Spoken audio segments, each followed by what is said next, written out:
Boys and the Frogs. One day, a group of boys were playing by the side of a small lake. Some of the boys threw stones into the water for fun.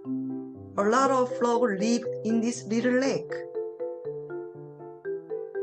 and they kept getting hit by the stones boys threw.